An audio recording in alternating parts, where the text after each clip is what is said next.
umaga po sa bawat isa. And of course, welcome po sa ating 10:15 a.m. service. And every Sunday after Sunday po, nakaka-excite na i-welcome ang bawat isa.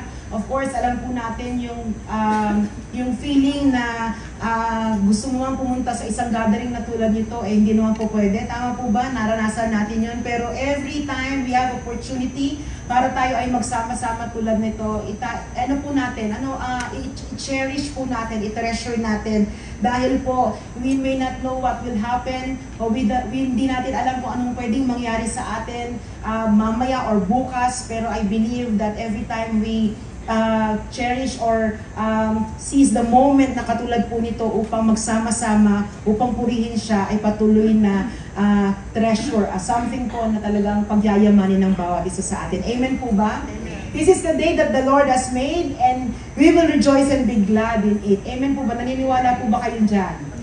Tayo po'y manalangin. Let's ask God's anointing bago po tayo mag-umpisa. Lord, we just wanted to worship you, to praise you, to glorify your name. Patuloy, Panginoon, ng presensya namin ay narito, Lord God. Our hearts, everything, Panginoon, every aspect ng buhay namin ay patuloy namin i-surrender at submit sa iyo, Panginoon. Patuloy ka namin itataas, patuloy ka namin pupurihin, Lord God. Hayaan mo, Panginoon, ng oras na ito ay ibigay namin, Panginoon, sa iyo. Ikaw, Lord God, ang mag-anoint, ikaw ang mag-bless. Ang presensya mo, Lord God, ay patuloy namin maranasan, Lord God.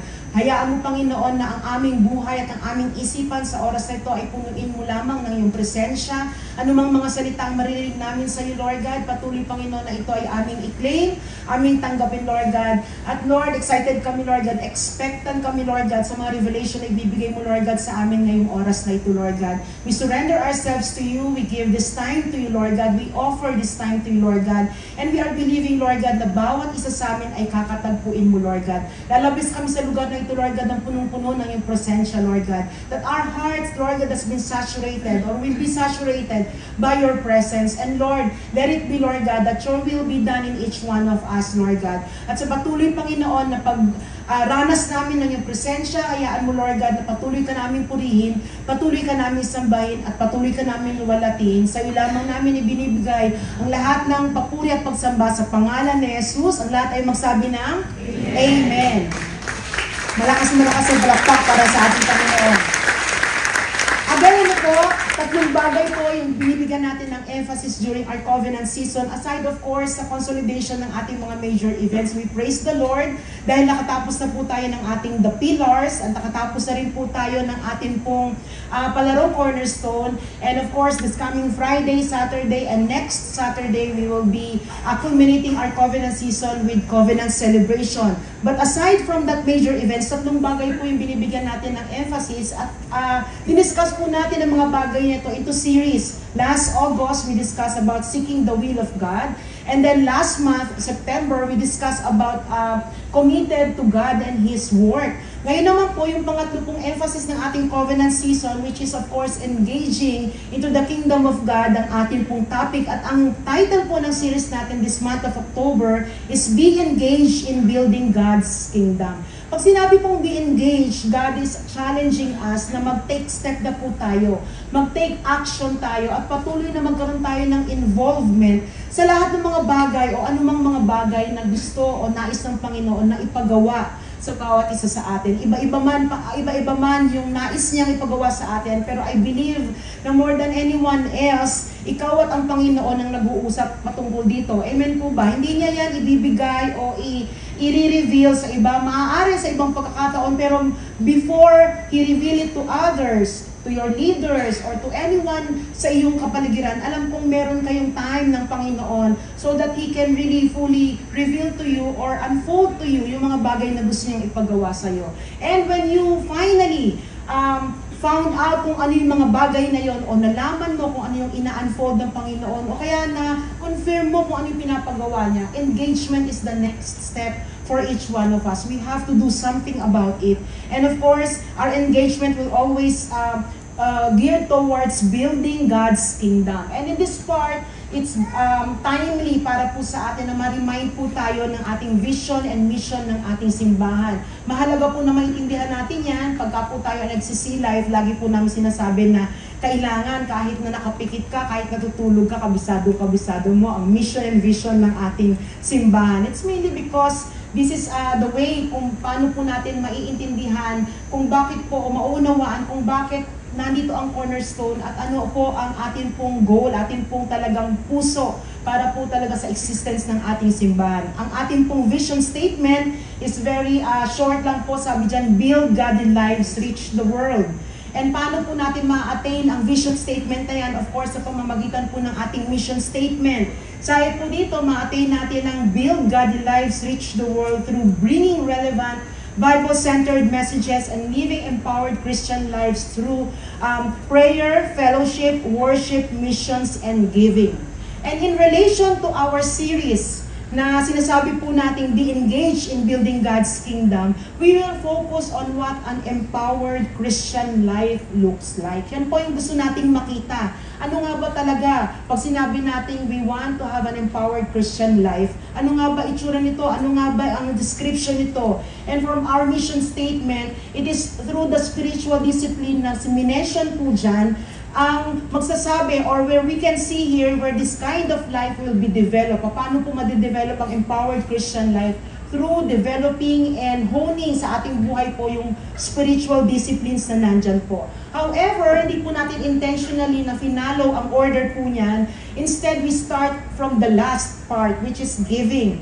And of course, ang week 1 po natin, we heard about the powerful message po ni Pastor Alfred about giving, and of course, last week we discussed about mission. Ngayon naman po, pangatlong week natin, the title of today's message is Engage Through Worship. Pwede po ba sabihin niyo worship? Last week po, the story of Jesus and the Samaritan woman from the book of John is our example of an approach to mission. And nagkaroon po sila ng ganitong klase ng partnership because this relationship that they have through that conversation na nagkaroon lang po sila doon sa well is grounded by the mutual relationship.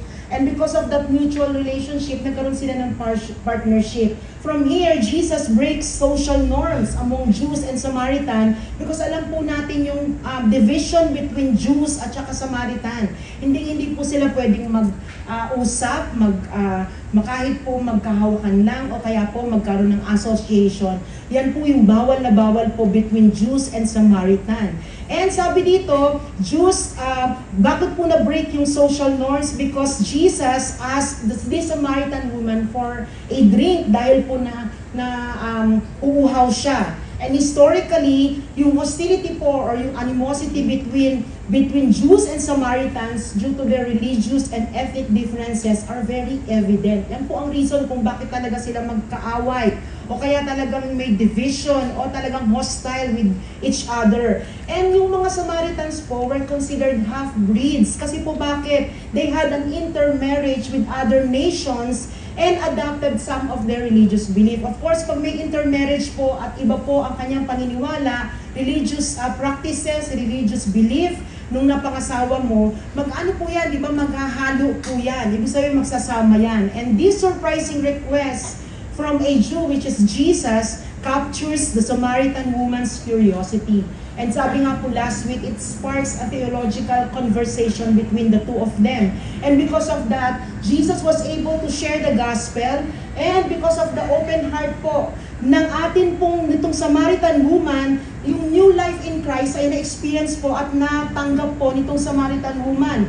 And of course, because of this interaction, the woman or the Samaritan woman has been transformed. And of course, hindi lamang po yun, this partnership went into way na kung saan yung Samaritan woman ang nag-spread ng salita ng Panginoon, and he spread that Jesus is the Messiah among or for the Samaritans. So because of that, dahil Samaritan siya, naniwala po yung mga tao from the Samaritan woman, her testimony, kapanipaniwala, and they accepted Christ as their Lord and Savior. Ngayon, babalik po ako, tatanungin ko po kayo, what is the theological conversation all about pagdating po kay Jesus at kay Samaritan woman? Sabi po dito, though both Jews and Samaritans came from same religious practices initially, dahil nga po nagkaroon ng intermarriage sa ibang nation, sabi po dito, nagkaroon ng differences. And ito po yung major differences ng nilang dalawa. Both groups believes their way was the right and only way. And they refused to come to terms with one another. Ibig sabihin talagang nagpatigasan nagkausap po silang dalawa. Ang ingay, talagang lumalakas din ako habang lumalakas yun. Anyway, sabi po dito, they had major issues and one of which was that of worship. Okay, gusto ko lang pong linawin. One of the differences between Jews and Samaritan is yung kanila pong understanding with regards to worship. And this is one of the theological conversation that Jesus has and the Samaritan woman has kung bakit talaga sila nagkaroon ng ganitong klase ng relationship o ng ganitong klase ng mutual relationship in spreading the Word of God. So we can find on the heels of conversation, medyo okay lang. Huwag nyo na po i-adjust. So we can find the hills of conversation from living water, magmula po doon hanggang doon po sa moral issues ni Samaritan woman. Remember, sabi niya, umuwi ka sa husband mo, sabi niya, wala akong husband. Meaning, yung kanya pong kasama, hindi niya husband. So the moral issues of the Samaritan woman has been, in a way, na-exposed. Now enters the theological conversation about worship. One key differences between Samaritans and Jews was the place of worship. Pwede po ang sabihin niyo, place of worship. She made a comment. Magbasa po natin sa John 4:19-20. Sabi niya, Sir, the woman said, I can see that you are a prophet. Our ancestors worship on this mountain, but you just claim that the place where we must worship is in Jerusalem. So this is the key differences na meron po sila pagdating po sa place of worship. The Jews traveled to Jerusalem sa synagogue para po mag-worship, hindi po ba? Whereas pagdating po sa mga Samaritan, they built temple on Mountain Gerizim para po talaga pumunta sa mountain na yan at mag-worship doon. Ang paniniwala po nila, because Moses or God spoke to Moses on mountain, kaya po sa kanila sacred and holy ang mountain. It's the place where they have to really worship God. So sa kanila ganun, yun ang difference. For Jews, again, sa Jerusalem, pero for Samaritan, they are going to Mount Gerizim, sa temple po para mag-worship. Kaya po tinanong at sinabi po ito nung Samaritan woman. Pero you know what? There is a powerful transition. Sabi niyo nga po, transition. There's a powerful transition that Jesus emphasized as He replied dun sa babae. John 4:21-24, Woman, Jesus replied, Believe me, a time is coming when you will worship the Father neither on this mountain nor in Jerusalem. You Samaritans worship what you do not know. We worship what we do know, for salvation is from the Jews. Yet a time is coming and has now come when the true worshipers will worship the Father in the Spirit and in truth, for they are the kind of worshipers the Father seeks. God is Spirit and His worshipers must worship in the Spirit and in truth. Ano pong klase ng transition meron pagdating si Jesus? Again, yung theological conversation po nila is about worship between Jews and Samaritan woman.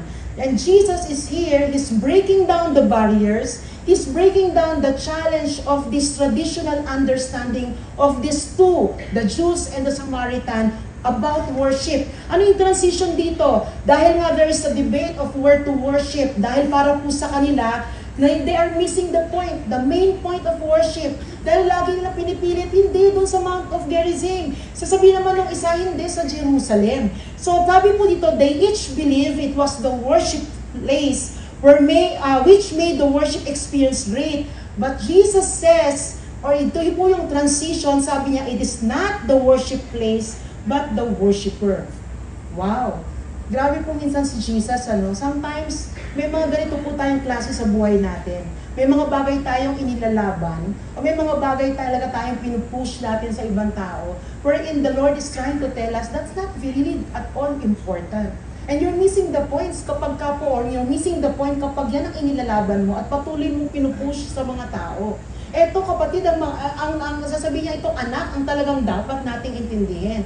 And here, Jesus was emphasizing about the worshiper. In-emphasize niya, pinupoint out niya na hindi sa place of worship, pero sa worshiper. In John 4:23-24, mas lalo po na maging malinaw because Jesus started talking about the true worshippers that will worship God in spirit and in truth. For sabi po dito, they are the kind of worshiper the Father seeks. Hindi kung saan, hindi kung ano yung iyong understanding, pero about the heart and the person itself as you worship God. And sabi po dito, in spirit and in truth. Kung tayo po, sinasabi po natin, right at our series ngayon po, if we are to engage in building God's kingdom through empowered worship, sabi po dito, kailangan maintindihan po natin tong statement na ito. Worship in spirit and in truth. Now, sabi po dito, what does it mean to worship in spirit and in truth? Tingnan po natin, yung word na spirit po with capital S, it is in Greek word pneuma. Yan po ang tawag sa kanya. And the spirit that is in small s po is pneumati in Greek. So minsan, pag tinignan natin, alam mo nung inaaral ko siya, sabi ko, parang hindi ko naman nakita yung capital S at saka small s. Ngayon po, syempre, of course, because looking at it ng medyo in detail po, sabi ko, meron nga. And when we take these differences, sabi nila, pagka po tinignan po natin sa Google ang pneuma at saka pneumati, they are both used interchangeably. Pwede po silang gamitin ng, pwedeng parehas lang din po. Pero sabi po dito, when we take this difference into consideration, let us compare different Bible versions to see how scholars have viewed this idea with regards to capital S na spirit and small s na spirit. Let's look at the New King James Version in John 4:23 to 24. Sabi po dito, but the hour is coming and now is when the true worshipers will worship the Father in, small s po yan, spirit, which is pneumati, and truth, for the Father is seeking such to worship Him. God is spirit, capital S, of course, alam po natin yan, pneuma, and those who worship Him must worship in spirit or pneumati and truth. Yan po yung ginawa, o yan po yung sinasabi ko na capital S, which is in Greek pneuma, and in pneumati naman po, which is of course yung small s. Now, para po mas maintindihan natin, Amplified Version or Amplified Bible has given us medyo mas ibang atake po, pero mas luminaw po pagdating sa atin. John 4:23 to 24. Sabi po dito, but a time is coming and is already here when the true worshipers will worship the Father in small s, spirit. Pero meron po siya nakalagay dyan, from the heart, the inner self, and in truth. For the Father seeks such people to be His worshipers. God is spirit, which is capital S. Sabi po dyan, the source of life, yet invisible to mankind, and those who worship Him must worship in spirit and truth. So nakita po natin, although pneuma and pneumati are used interchangeably, makikita po natin from Amplified Version the difference between pneuma and pneumati, o kung paano po sila interchangeably, o paano po sila ginagamit differently ng mga scholars. And sabi po dito, because of the differences of how scholars view this idea through different Bible versions, we may say that worship in spirit can mean, okay po can mean, number one, sabi po dito, worship that comes from the heart. Okay considering the capital S, the pneuma, and the small s, pneumati. Worship that comes from the heart. Worship in spirit can mean worship that comes from the heart. This is in consideration of the King James Version and the Amplified Version. It is saying that worship must come from our innermost being. The external expression na ginagawa po natin during worship time or even po sa inyong private worship time nyo sa Panginoon is something po na pwede nating i-consider na physical o kaya po external. Kaya lang sinasabi po dito, it holds no value kapag po pa kayo po ay mayroong physical or meron po kayong external acts of worship, pero yung pong inyong heart ay hindi consistent with what you are doing. Nagigets nyo po ba? At the same time, sabi dito, to lift or clap our hands, to kneel or bow, to dance, to jump. It gives us appearance of worship through facial or body expression, but it means nothing if that is not really the condition and desires of our heart. What do we mean by this? In Matthew 15:8, Jesus is talking about the Pharisees. Sabi niya, these people honor me with their lips, but their hearts are far from me. So pwede po pala yun, ano? Kasi sabi ko, pwede kaya talagang mukha ka nag-worship and yet pagdating sa loob o sa puso mo o sa innermost being mo, hindi yun ang message na nire-relay ng bawat isa sa atin. Possible because in Matthew 15, pinapakita po dito, they are worshiping me through their lips, pero ang hearts nila are far from me. Alam ng Lord kung anong nasa puso ng bawat isang tao na nagpupuri at sumasamba sa Kanya. We may not be lifting our hands, we may be immovable, we may be in sacred, o kaya alam yun, in that kind of position na ikaw ay tahimik, pero you know what? Your heart is full of worship sa Panginoon. Or you may be dancing, and you may be lifting your hands, you may be kneeling and bowing, pero kapatid, ang puso mo ay malayo sa Panginoon. God wants us to understand this. And to worship in spirit is to do something beyond physical. We do not worship by simply lifting our hands, to bow, to jump, to sing, to dance, or by bowing our knees, okay, by bowing our head. Hindi lang simple na ganun, pero kapatid, sabi po dito, we worship with such through a heart or a posture, or a heart posture. Ano ang condition? Kamusta ang puso mo? Ano ang, what saturates your heart? Anong sinasabi ng puso ng bawat isa sa atin while doing all of these physical and external acts of worship? Ayaw ng Lord na nag-worship o i-worship natin siya with our words, and yet our sincerity ay talagang wala, zero. Without sincerity, without the truth, He does not want us to just go with the motion. Ay, tataas sila ng kamay, magtataas din ako. Uy, naiiyak kasi siya, umiiyak din ako. Pwede naman, di ba, pag nakakapanood nga tayo ng mga testimony, umiyak sila, naiiyak din tayo.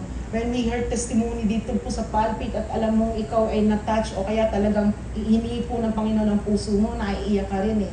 Of course, hindi naman po question yan, wala naman pong problema yan. Pero don't go with the motions. Amen po ba?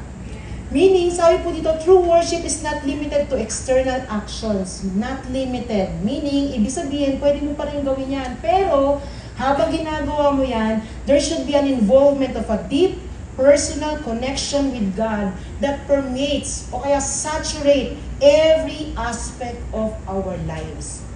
Kaya I think napaka-imposible po na sa puso mo nag-uumapaw ng pasasalamat at papuri at pagmamahal sa Panginoon, pero talagang yung kamay mo, huwag kang tataas, hanggang ganyan ka lang. Okay na yan. If we are saying saturating every aspect of our lives, magugulat ka. Dati hindi ka nagtataas ng kamay. Ngayon, talagang kulang na lang, talagang humagulgul ka at patuloy na pasalamatan siya. Sabi sa 1 Samuel 16:7, people look at the outward appearance, but God looks at the heart.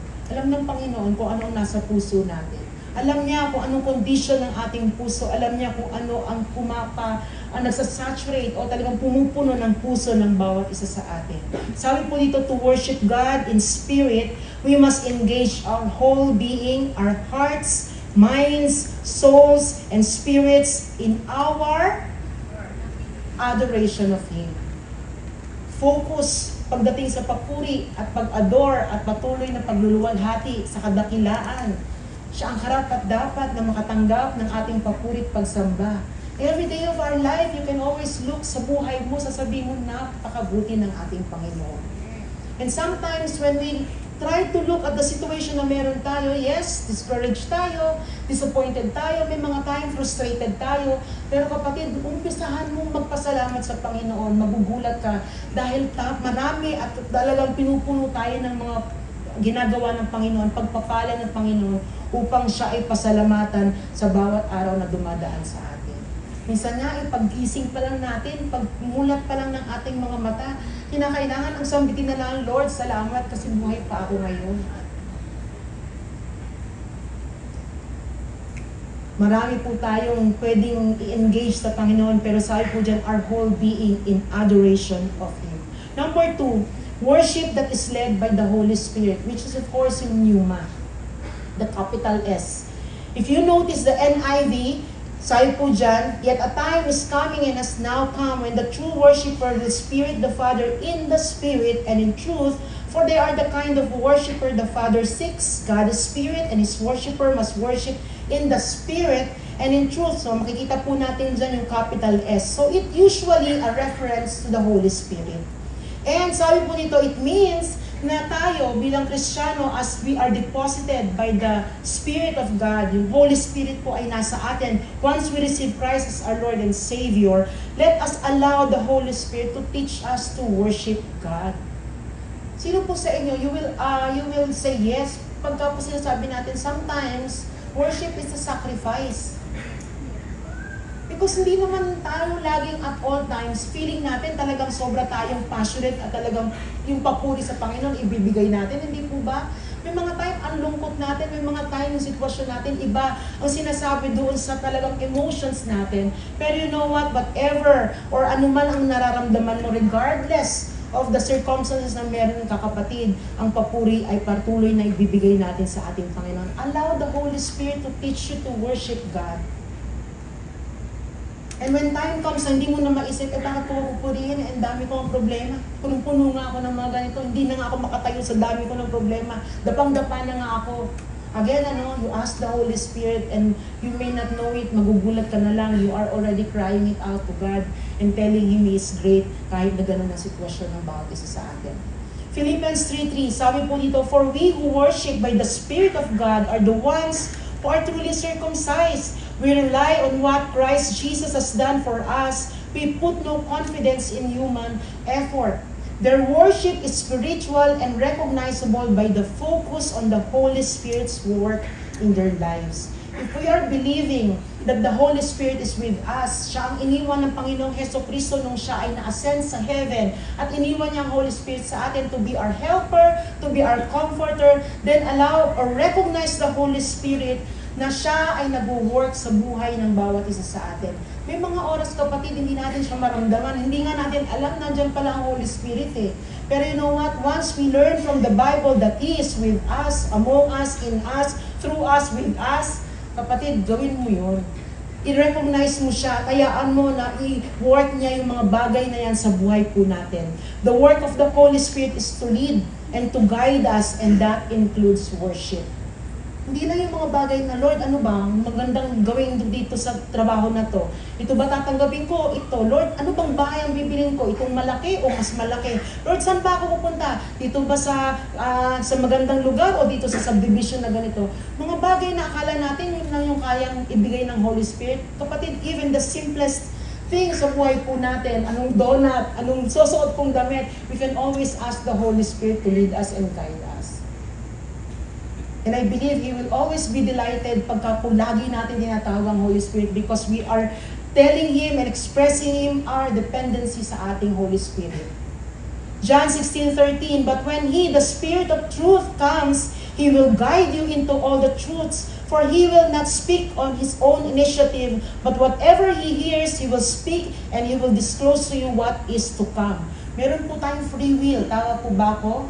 Hindi tayo parang robot na sususian ng Panginoon, tapos kung ano yung sinabi niya, yun ang susundin natin.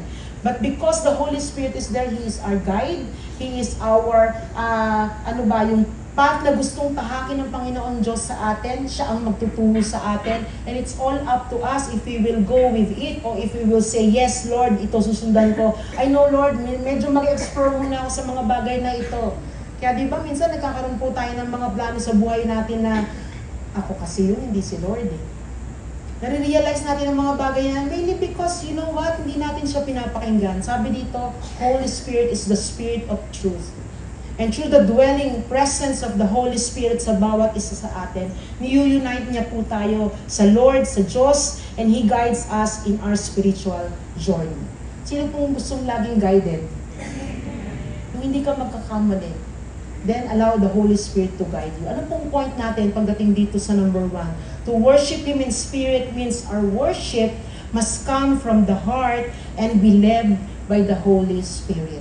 So may mga differences. What is the capital S? Pneuma. What is the small s? Pneumati.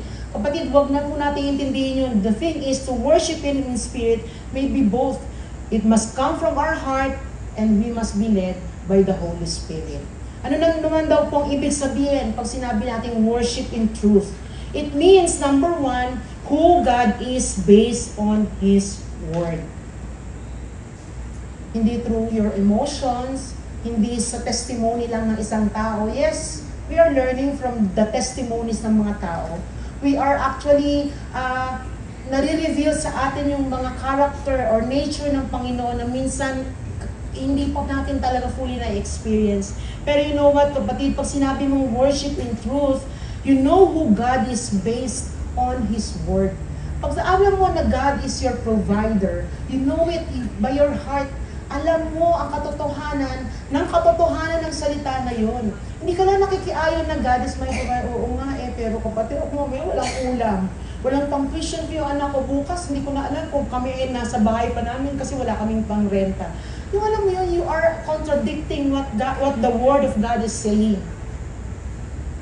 Sabi dito, who God is based on His Word. Pagka you worship Him in truth, kilala mo ang Diyos according to His Word. Our worship must conform to the revelation of God in Scripture. Kaya napakahalaga na manual natin ng Bible, lagi tayong ina-encourage ng Panginoon na patuloy na kilalanin siya sa pamamagitan ng kanyang salita. He may not talk to us in an audible voice para sabihin, nak, tama yan, nak, ito, nak, hindi. Pero through His Word, we will learn more and more about Him. Minsan nga, nadaanan na natin, pero you know what? Daanan mo ulit siya, may panibago na namang revelation ng Panginoon sa mga sinasabi niyang salita. Sabi ito, it must be informed by who God is and what He is like.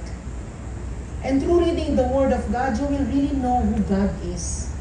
Hindi lang dahil nabasa mo, hindi lang dahil, tinignan ko sa Google yung immutable character of God. Lahat ng character ni Lord, He is the never-changing God. He is omnipotent, omniscient. Kapatid, more than that, kinakailangan po ma-experience natin ang Panginoon at alam natin kung ano po yung experience na yun. Worshiping God in truth require that we align our worship with the reality. Sabi niyo nga po, reality. With the reality of who He is and what He has revealed through His Word. Kung nabasa mo lang po yun, ialaw mo ang Holy Spirit na paaralan sa iyo ng Panginoon yan so that you can fully understand what the truth or what does that truth mean sa iyong buhay. As the Holy Spirit leads and guides us into all truth, we respond by reading, studying God's Word so that we continue to grow in revelation and understanding of who He is. So, una naman talaga nakakaantok. Ako lang ba? Grabe, papaturo ako sa inyo. Diba? Nakakaantok naman talaga. Ang hirap naman i-endin. Pero you know what? Pagka po meron tayong tamang puso at meron tayong expectancy, magugulat ka There is something na totoong yung yaman ng kanyang salita ay ipararanas at ipapaalam niya sa atin. It's the truth that is being revealed and unfold sa atin. And you know what? Sabi po nila, when truth has been revealed to us, there is power sa truth na yan. Kasi bakit? You are being empowered na yung katotohanan na basa mo sa Biblia at talagang nandyan ay gustong patunayan ng Panginoon sa iyo sa reality ng buhay mo. Hindi niya lang gustong masabi na praise God, ang ganda talaga ng devotional na to, pero you know what, you will really tell in yourself, through yourself, sa sarili mo, na totoong mabuti at tapat ang Diyos. Sabi po dito, the truth of God leads us to Christ. John 14:6, Jesus answered, I am the way, the truth, and the life. No one comes to the Father except through me. And worship is all about His Word. Basahin po natin ang John 1:14. The Word became flesh and made His dwelling among us. We have seen His glory and the glory of one and only Son who came from the Father, full of grace and truth. God's Word, the Bible, reveals yung terrible destiny ng mankind, which is of course eternal damnation. Pero praise God, kasi po bakit? Dito rin naka-reveal na dinedeclare na meron pong solution na binigay ang Panginoon sa eternal damnation na yan. His Word is revealing na may forgiveness, na meron pong salvation that is available for those who believe in Christ. Amen po ba? You know, lahat tayo, candidates sa eternal damnation na yan, which is of course hell. Huwag natin pagandahin yung pangalan. Lahat po tayo doon, pero you know what? Because you received Christ as your Lord and Savior and you put your faith in it, eternal life has been given to each one of us. Yun palang bonus na sa bawat isa po sa atin, hindi po ba? Pero as we continue to go along with this life, sa atin pong Christian life, yung ating Panginoon ay patuloy na tinuturuan po tayo at patuloy na ini-empower po tayo. Sabi po dito, to worship Him in truth involves embracing the truth of Scripture, acknowledging Jesus as the fulfillment of God's redemptive plan, and seeking an authentic relationship with our Creator based on faith and obedience to Christ's teachings. Kapatid, kung hindi mo inaaral ang katuruan ng Panginoong Jesucristo sa kanyang salita, paano mo malalaman ang lahat ng mga bagay na ito? Saan mo i-base ang pag-worship mo in terms of worshiping God in truth? That's why napakahalaga po, nabubuta tayo doon and will always be grounded with His Word. And let us allow ourselves to be grounded with the unchanging nature ng Panginoon, na kung ano yung nabasa mo that happened 2,000 years or more than 2,000 years ago, Diyos pa rin na sinasamba natin at may kakayanang gawin ang mga bagay na nababasa mo sa buhay mo mismo. That whatever miracles, whatever blessings, whatever promises na meron ng Panginoon sa mga tao na nabasa po natin at natutunan natin, it can also be something that God wanted to hear for you to hear from Him. Na meron din siyang pangako, na meron din siyang sinasabi sa iyo sa pamamagitan ng mga salita na yun. If you don't have a right mental grasp of who God really is, napakahirap po talagang to worship Him in truth. True worship is based on what His Word is saying, and therefore, we will have the right understanding about God's nature and value God's worth. Sino po nakakilala dito sa Panginoong Diyos? Kung kilala niyo siya, you have to value His worth. Ayaw niyo mag-worship kasi may problema kayo. Tingnan niyo na lang ang bawat araw na binibigay ng Panginoon sa bawat isa sa atin.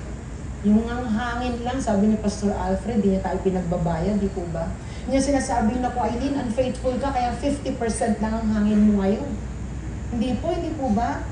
Kaya nga minsan sasabihin natin, bakit ganun, Lord? Ako, napaka-righteous ko, pero yung mga unbelievers dyan, binibigyan mo, binibless mo. We tend to do things like that, pero you know what? To have the right understanding of God's nature, learning about the very heart of God para sa mga tao na hindi pa nakakakilala o nagkakaroon ng personal relationship sa Panginoon, hindi mo sasabihin yun sa sarili mo. And you will say, God is good. He is good to me, He is good to everyone. Meron siyang plano para sa pangkalahatang tao. Number 2, who we are in the sight of God. It also includes the truth about our circumstances. Kanina po sinasabi ko na ito. We worship God even when we are experiencing heartache. Sino po sa inyo nagtampo na kay Lord? And napakahirap mag-worship. Di ba, Jack? Hindi nakita kasi kami ni Jaja I remember nung time po na nagtatampo kay Lord. Ito po yung sinasabi ng Lord na you are worshiping and lifting and worshiping and praising me by your lips, pero your heart is so far. Tatampo ko sa Lord kasi lahat ng mga prayer request ko hindi niya sinasagot. Tatampo ako sa Lord kasi instead na i-bless ako ng Panginoon, Lord, faithful naman kami ni Raymond in doing this ministry para sa iyo, pero bakit ganun? And syempre, may mga tao nagbe-bless sa amin. And you know what? I'm not thankful. Pero pinatawag na ako ni Lord, huwag niyo po akong ano ngayon. During that time, ayun na lang po, during that time, hindi po ako thankful kasi nagtatampo ako, Lord, ayoko nang maging receiver. Gusto ko naman ako ang giver. Kaya lang sabi ng Lord, hindi mo pa season, anak, para maging giver. Season mo pa para mag-receive. And God is teaching us to be a receiver and at the same time to be giver.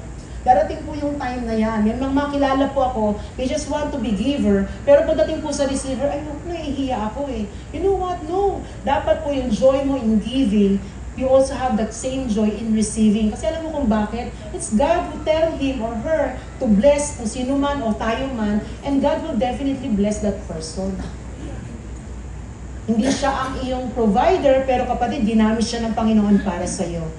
Yung mga ganitong klase po ng heartaches, mga frustrations, o pagtatampo natin sa Lord, ang hirap pong purihin ng Panginoon nang talagang sasabihin natin in truth. Pero sabi po dito, when we worship Him, we do not forget about our hurt, but we worship Him even in the truth of our hurt.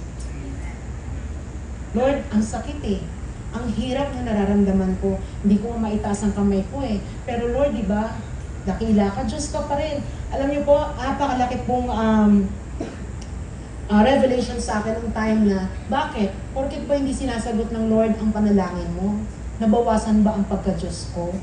Then po sinabi ng Lord sa akin, and from then on, sabi ko sa iyo, kapatid, kahit anong klase ng problema sa buhay ko, I will end up worshiping the Lord. Dahil nandun pa rin siya sa kataas-taasan, siya ay karapat-dapat pa rin dakilain, siya po ay karapat-dapat pa rin luwalatin, kahit po hindi binibigay ng Panginoon ang kasagutan sa mga panalangin niya.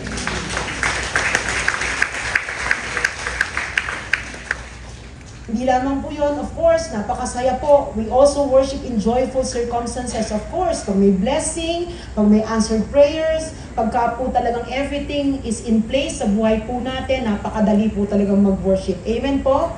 Truth itself can be means of worship. We worship God when we declare His truth. Remember po yung Samaritan woman, when Jesus confronted him, o nung in-expose po ng Panginoon yung kanya pong yung truth pagdating po sa kanya. Sabi po sa John 4:16-18, He told her, "Go, call your husband and come back." Sabi niya, "I have no husband," she replied. Jesus said to her, "You are right when you say you have no husband. The fact is you have had 5 husbands, and the man you now have is not your husband. What you have just said is quite true." Alam mo po, minsan sabi ko, paano kaya kung nagsinungaling yung Samaritan woman? Sige po, punta na po ako sa asawa ko, kahit hindi naman asawa. Ano kayang ginawa ni Jesus? Pero di po ba, nagsabi na nga siya ng katotohanan, pero grabe po ang rebuke at talagang yung pong pag-expose ng Lord sa kanya. Pero you know what? In terms of that Samaritan woman, there's no pretension, no mask, no hiding on her behalf. Minsan po, nung mag-worship na nga lang tayo, kapatid, okay ako, kailangan ko, Lord, walang problema. Huwag na po. Kung sino ka, anong nararamdaman mo, ano ngayon ang kalagayan mo, you can always worship Him whoever you are. We come to bear all before God. And that is how worship should be. Sabi po dito, God enjoys our worship. Minsan meron po ako nabasang article, sabi dyan, pag daw tayo ang nag-worship, it is God who is receiving. Tayo ang nagbibigay ng papuri, tayo ay nagbibigay ng pagsamba sa Kanya, ng praises and adoration. At ang Diyos ay talagang nakatingin, of course, with that longing in His heart, desire in His heart, na makita ang Kanyang anak na nagpupuri o nagbibigay ng papuri sa Kanya. Masaya po ang Panginoon dyan, ini-enjoy niya po yan. Pero kapatid, sabi po dito, it is not for His benefit. God is complete. Kompleto na ang Panginoon. Tama po ba ako? Wala na tayong pwedeng hilingin. O ang Diyos, wala nang pwedeng hilingin pa dahil siya na ang lahat. Makapangyarihan. He is complete. Wala na siyang pwedeng sabihin na, I want you to worship Him for my benefit. Wala na pong ganon. You know what? God enjoys when we are worshiping Him. Pero sabi po dito, it is for our benefit as well. When we are worshiping, benefit din po, nagbe-benefit din po tayo dyan. Bakit po in that moment, when you are overcome by the revelation or overwhelmed by the revelation of who God is, and yet, titignan mo ang sarili mo, minsan di ba sabi natin, Lord, sino ba ako para talagang mahalin mo? Sino ba ako para talagang yung anak mo si Kristo ay pinadala mo para sa akin? Meron po ako narinig dito sa preaching, sabi dito po, nung time daw na si Jesus ay nasa krus ng Kalbaryo, nakapako na po sa krus, every name, every face is, alam mo yun, dumadaan sa Panginoon. And you know what? Mukha mo, pangalan mo, kompletong pangalan mo, ikaw, kahit sabi mo may kapangalan ka pa, ikaw na nandito, ikaw yung nag-pass by sa mismong mukha ng Panginoong Jesucristo. I'm doing this for my loved child. Precious daughter. Precious son. And pag inisip mo, Lord, sino ba ako? Pero you know what? Sabi dito, we are still given the privilege to acknowledge Him. We are still given a time na kung saan pupurihin natin siya, itataas natin ang ating kamay, at patuloy na sasabihin, Lord, salamat po sa lahat ng ginawa mo. That right there is how worship should feel. Pwedeng tayo mag-worship when we are down, when we are discouraged, when we are in lack, pag may pagkukulang po, when we are frustrated, or even po when we are hurting. Try mo pong isambit ang pasasalamat sa Kanya instead of dwelling doon sa mga problema o sa mga bagay na pwedeng mag-cause ng worry sa'yo, mag-dwell ka po dun sa mga bagay na ipagpapasalamat mo, at you will end up worshiping our God. That is why worshiping in truth releases the emotion within us and manifests itself into joyful shouts of praise, and even the brokenness through the tears that fall from our eyes. You know what, minsan po, pag lumapit tayo sa Panginoon ng broken tayo, magugulat ka, ang Lord kasi binubuo niya pa rin po tayo. Siya ang nagbubuo sa atin, isa-isa, unti-unti. And you will end up, or you will, alam mo yung lalakad ka ng buo ka dahil sa Panginoon at sa grasya niya at sa pagmamahal niya. At times, it can be an incomprehensible outpouring that we may not even know kung paano natin i-describe yung ginagawa ng Panginoon sa atin. Pero you know what? The truth of the matter na malaman mo lang nandyan ang Panginoon kasama ko sa buhay ko, that truth will really set us free. Therefore, it benefit each one of us. Kapatid, anong problema meron ka? Anong circumstances?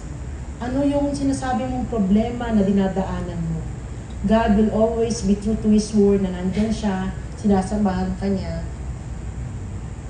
Kung nag-go through ka man sa process, pero the victory will definitely be given to you dahil kasama mo ang Panginoon. The point here, to worship Him in truth means our worship must be based on God's revelation found in His Word, and that we are to humbly come to Him just as we are. Mahal po tayo ng Panginoon kahit sino o kahit ano po tayo. Mahal po tayo ng Panginoon pag nakasimbangon tayo, o kaya samba ko lang mukha natin, o kaya po talagang nagtatampo tayo sa Kanya, o kaya po parang ang lungkot natin kasi mayroong mga pangyayari sa buhay natin na sobrang malungkot naman talaga. Naintindihan po tayo ng Panginoon at mahal na mahal niya pa rin po tayo regardless of who we are or what we are. In order to have a true worship or even yung biblical worship na sinasabi po dito, both of these aspects must always be present. Worship in spirit and in truth. Sabi po ni John Piper, truth without emotion produces dead orthodoxy or yung belief, and a church full of artificial admirers. On the other hand, emotion without truth produces empty frenzy and cultivates shallow people who refuse the disciple of rigorous thought. But true worship comes from people who are deeply emotional and who love deep and sound doctrine, strong affections or yung emotions po for God rooted in truth are the bone and marrow of biblical worship. Ang bone and marrow po, hindi mo kailanman, of course, depende na lang po kung kakainin ninyo. Pero hindi niyo po kahit kailanman mapaghihiwalay ang dalawang yan. And same with, of course, yung pong worship in spirit and in truth. And you know what? Sabi po dito, the light of truth shine sa ating mga minds, di po ba? Nagbibigay nga po yan ng enlightenment. Nagbibigay nga po siya ng isang katotohanan na pwede nating tayuan. Nagbibigay nga po siya ng hope para sa atin po. And it instructs us about who God is. And such light in turn ignites the fire of passion, yung emotion, yung affection, yung pong ating pong gustong iparanas o ipadama sa ating Panginoon. A zeal of joy, love, o kaya po gratitude, and a deep soul satisfaction ay ibibigay natin in turn of that light of truth and of that emotional passion sa ating Panginoon. Kaya both worship in spirit and in truth are very important. You want to have an empowered Christian life through worship? Kapatid, you must really fully understand what it is to worship in spirit and in truth. As I end po, a final thought, yung pong ating worship is a lifestyle. Hindi lang po siya every Sunday. Hindi lang po siya every time na magkakaroon kayo ng personal devotion niyo with God. O kaya yung time niyo na inaalat niyo every day of your life to spend with God. O kaya po, kung merong feeling niyo, yun yung time na kung saan mag-spend kayo ng time to worship. But it's a lifestyle. And sabi po dito, it's not just going to pray or sing. O kaya po, may mga expressions or acts of worship napapakita niyo po ang mga bagay na yan. Pero sabi po dito, it's a lifestyle that centers on making God happy. Every day of our life, pinapasaya tayo ng Panginoon. Amen po ba? I think every time that we worship Him, pasayahin naman natin ang ating Panginoon. Let's put that smile on the face of our God. when He is looking at us and we are worshiping Him in spirit and in truth. Hayaan mong maramdaman, hindi lang yung worship na nandito lang sa bubong, pero hayaan mo na ang worship mo ay patuloy na madama ng Panginoon. At patuloy na sabihin ng Panginoon, salamat anak, dahil ang papuri at pagsamba ay natatanggap ko at nare-receive ko mula sa iyo. It shouldn't happen when you are just in church or praying. The Bible instructs us to worship God continually. Everywhere you are, whatever you are doing, lalabas ka ng simbahan na to, bababa ka, kakain ka, makikipag-usap ka sa mga tao. Remind yourself, Holy Spirit, help me to worship you in all aspects of my life. Because this is a lifestyle.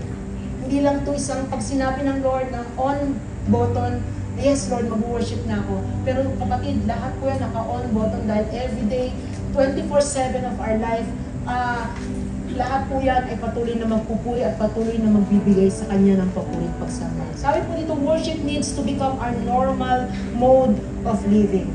Here is the thing about worship as lifestyle. In 1 Corinthians 10:31, so whether you eat or drink or whatever you do, do all to the glory of God.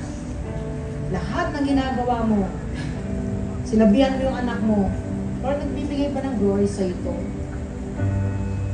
Nainis ka sa kapitbahay mo, Lord, nagbibigay ba ng glory sa ito? Tinignan mo kung ano yung pagkakamali ng kapaperian mo. At naiinis ka, Lord, nagbibigay pa ng glory sa ito. Sabi po dito, whatever you do for the glory of God, all, do it all. It's a living day by day with the goal to honor God in everything we do. Not on the geographical place. Nandito ako sa church, nasa Sea Life kasi ako, nandun kasi ako kasama ng leader ko.